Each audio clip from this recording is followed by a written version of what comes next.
ibintu rero hano bikomeje kuba akasamutwe n'akasamutwe kuko ingabo za Kongo zari zinjiye zakamejeje rwose baje nk'igihururu ariko kubw'amahirwe ingabo z'u Rwanda nazo ziba hafi nkuko mubibona.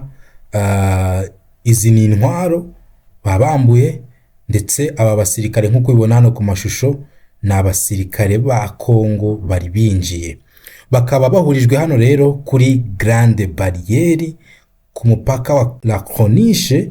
Aha niho babashize ndetse n'abandi ushaka kubabona ku mazi bagiye bahurizwa ahantu hagiye hatandukanye. Turakomeza kubakurikiranira amakuru akantu ku kandi byose turibuze kubibagezaho. Ubu nge ndi hano ku mupaka munini cyangwa se uwo twita Grande Barriere, ndakomeza kuba ntembera mu mujyi muri Gisenyi hose ngenda nkugezaho amakuru akantu ku kandi. Ikindi nanone twakumenyesha nuko aha mu mujyi wa Gisenyi ubu kubona moto ni ibintu bikomeye, kubona imodoka byo ni inzozi zidashoboka. Ndakubwiye ngo ibintu hano birakomeye, ibibombe amasasu biri gukomeza biza byitura ku bantu. Hari abantu bagiye bagezwa mu bitaro ubu bari kuvurwa mu mujyi wa Gisenyi ku bitaro bikuru bya Gisenyi. Ikindi nanone nuko dufite bagenzi bacu nabo dusanzwe dukorana bari mu mujyi wa Goma. Turaza kugenda turushaho kubaha amakuru ameze neza tubamenyesha uko muri Kongo byifashe ubu ibice Goma yarangije kwigarurira. Ese abaturage babakiye gute? Ese umwuka hagati mu mujyi wa Goma waba umeze ute? Turaza kubakurikiranira akantu ku kandi, ariko reka mbabwire yuko nta ntambara yorose kuko naha mu Rwanda turi kubona ko hari umutekano muke rwose. Twakubwira yuko bitameze neza, kubona uko wahaha si ibintu byoroshye kuko amaduka yose ubu arafunze, isoko rya Gisenyi rirafunze, nta hantu wapfa kubona ikintu wagurira. Twakubwira yuko nk'ubu kugira ngo tuguhe ishusho yuko ibintu bimeze, ushaka kuva nkaha muri Gisenyi mu mujyi wa Gisenyi wenda ngo ugere ahitwa mu Rugerero ku bahazi cyangwa se kugira ngo ugere nko muri Mahoko, umumotari mu gihe waba ugize amahirwe yo kuba wamubona ntiyabura kuba yaguca amafaranga 10,000.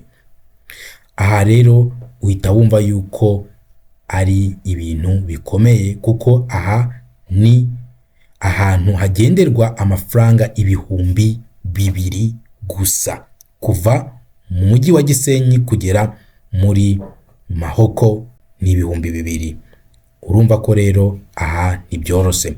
Reka dukomeze tukunyurizeho amashusho yuko ibintu bimeze hano. Turakomeza kugukurikirana n'izindi nkuru akantu ku kandi turagenda turushaho kubikugezaho. Aha ni kuri Karabaye, amakuru ameze neza urarushaho kugenda uyabona.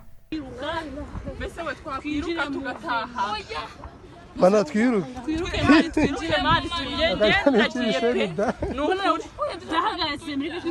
ndagiye nose turaguma umva woruga arugara bari bukate munsi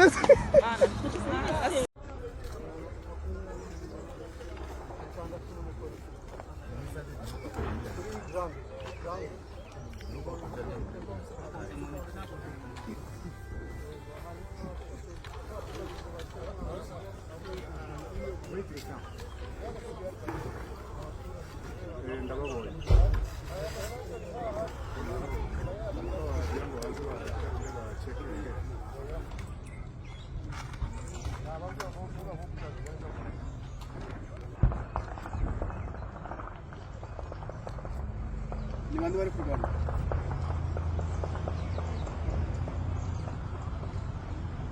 ya